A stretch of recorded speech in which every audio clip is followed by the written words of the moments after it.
a pretty large force of charge lots here and stalkers. I mean, this might be enough to take down Puma's force. However, these Sea Shanks are just positioned so well. However, HerO is just abusing this so well. I mean, he's literally just out of their line of sight, even taking out some guys here. I mean, this is a very delicate situation for both players, as the Protoss does have a little bit more than the Terran player. However, it looks like with really good Sea Shank positioning, I mean, there's not really much the Protoss can do. I mean, if he tries to run in here, the Sea Shanks will just annihilate any force he tries to run in there. So he's going to throw down these bunkers and just be really obnoxious. I mean, this is where Terran really shines. Even landing a starport, I believe it was this starport over here, if I'm not mistaken. Yeah, it's a little damaged, so it must have been. Looks like even pulling in the charge lots. Here we go. I almost missed that huge attack, but it looks like he will take down these bunkers and then just pull back, realizing, you know, these Sea Shanks are positioned too well for me. Looks like the Tech Lab is about finished, so he will probably be producing Banshees. He's just going to unsiege, but then he realizes, you know what, my Tech Lab's already, my Sea Shanks, God, I'm just getting everything wrong. My starport's already here, might as well commit. Looks like even throwing in just 1 or 2 Zealots to the Sea Shanks will take out some of the friendly units, realizing, hey, you know, I should probably just stay back here. It's a very interesting stalemate. I mean, HerO's just sort of pushed back against this area, and it looks like High Templar will be morphed in, as he does have the High Templar and the Dark Shrine being morphed in. Would not be surprised to see these being morphed into Archons, as he does not have Psionic Storm yet. And I don't think it will be done in time, although it would be very, very useful against this sort of ball right here. I mean, standing right here, force field right there, force field right there, boom! That would be absolutely beautiful in my opinion. As a Protoss player, I just love seeing Psionic Storms just take out a large group of units. We are seeing a small counterattack, and it looks like even more SCVs are being pulled here. 2 Dark Templar actually being morphed in to just clean up in the main base. I mean, I don't really think he has detection on the main base, and this could actually do a lot of damage if Puma's not being careful. I mean, in the unit counting station, we do have 37 SCVs, which is not as many. I mean, he is getting a lot of these SCVs killed, which is sort of not good. I mean, he is going to need to macro off this build if it doesn't work, although this is pretty much an all-in. I mean, with it, I take that back that statement. I mean, if this build doesn't work, it is literally an all-in. As with all these SCVs pulled, I don't really see a way that he could come back from this. Even, come on, building an engineering bay, this is absolutely ridiculous. Puma is basically going all in, realizing, you know, I need to make this work right now, and although the supply is really different, I mean, a lot of that is probes. I mean, it is 138 to 106, but a lot of that is just probes. If you check out the workers killed, 40 workers killed for HerO. I mean, if he holds this off, it is GG. There is absolutely no way Puma can come back from this. A push coming in now, but he realizes he should better pull back to the Sea Shanks. He's basically using these Marines as basically meat shield for the Sea Shanks. Dropping that supply down all the way, just down about 80 to 60. However, the Cloak Banshee is here. What is the Observer doing? The Observer needs to get over there, but there is a Raven in the way, so he wants to be very, very careful around that Raven and the Sea Shanks, taking it out, realizing, hey, I have an Observer over here too. Don't worry about it, buddy. Specifically to me, because he knows I'm casting the game. I'll blink over to try to take out some of these Sea Shanks, but there are just too many, and they all get taken out. This is somewhat of a base race situation, and so we look in here, it looks like DTs are going to work. I mean, he's not even going to lift this, he's just going to let it die. I mean, he could lift, and that'd be basically...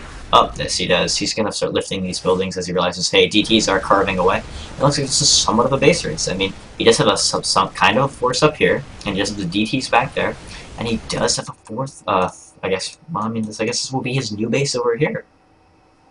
So I'm very interested to see who's going to win this base race. I mean, it's sort of like a high-level base race. And, of course, you always want to see the macro game winner at high level because their macro is just so fantastic. But seeing these high-level base races are just so interesting. Now, this Observer needs to get over with these, because of the Cloak Banshees, this Observer really needs to get over and start pairing up with these Stalkers. It's going to be very, very important. But actually, I don't think HerO sees it. It's just so disguised with the mineral fields. Of course, the command center is coming over. Going to get taken out. Actually, no, HerO opting to target the Marines instead. And it looks like no minerals or gas being mined for Puma or for HerO. And excuse me while I just take another sip of my glass of water, as you can watch these Stalkers micro ramp a little bit. Excuse me, this aqua is very delicious. I need to constantly take sips as my throat is getting quite tired. I mean, of course, I'm not at the same level as people like Day9. These are fantastic players who cast gains on hours and hours and hours. DT is going to work, finally pulling that Observer over, realizing, hey, I need to pair it up with these Stalkers to take out those Banshees. as Stalkers are the only thing that can shoot up at the moment. I mean, these Stalkers are going to be very, very imperative. Although the Stalkers can be taken out by the Marines in mere seconds, he needs to be really careful. It looks like there's still some tech in Puma's base, or rather HerO's base. In Puma's base, we're not seeing too much. I mean, he left the production facilities, which is quite interesting, as with money, as he does have enough money. He could just produce a couple more units out of these, and I'm not sort of wondering why he's not doing that right now. But he must be focusing on other things, of course. Banshee's going to be flying around here. It looks like he has even floated the command center all the way out here, so I wouldn't even say bad manner, it's just strategy. I mean, Puma's going to have to, with a player like Puma, he's so mannered that even if he realizes that all that he needs to do, all that HerO needs to do is kill this, it's probably just GG anyways, but this is just a smart tactic, realizing, you know, this probably wouldn't be the best time to start mining and start producing again. In the mechanic station, only the four SCVs rather, but this one is just sort of hanging out right here, not really doing much. Can't really do much, to be honest with you. Looks like this base is up and running, saturated, kind of oversaturated, just a little bit, but I'm not really going to nitpick in this situation. I mean, come on, it is a base race situation. Over here, we are seeing the Stalkers be very tentative. They need to be very, very careful, as the Observer will get taken out, and that could actually spell doom if he's not careful. I mean, these Banshees are going to be very, very strong, and he needs an Observer. Does he have an Observer on the field?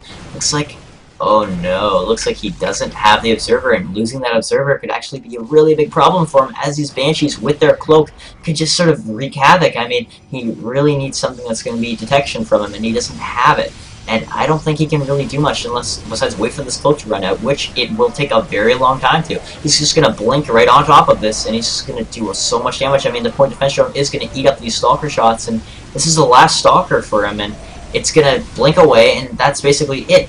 Basically, in the unit counter station, we see 2 Banshees, 7 Marines, and 1 Raven, and we see 1 Stalker and 4 Zealots. I mean, this is, oh, even throwing down the auto turret, I mean, I'm sort of at a loss of what to say right now. I'm just sort of finding things to commentate, but there's not really much to do, as basically this could be GG for HerO if these Banshees do enough damage. I mean, they're just losing their cloak now, which means that Stalkers will be able to target them, but of course 2 Banshees can easily take down 1 Stalker, as Banshees do a lot of damage, and I'm kind of disappointed because HerO just did so much, and I don't think he's going to be able to do much. If this Stalker gets taken out, this is GG. If he can micro, of course. Stalker does have shields. Shields, of course, regenerate, but it looks like Marines will be taking out most of these SCVs, rather probes, and I don't think, yep, there is the GG. And that's just so disappointing. I mean, the fact that he lost an Observer, and that Observer basically was GG for him.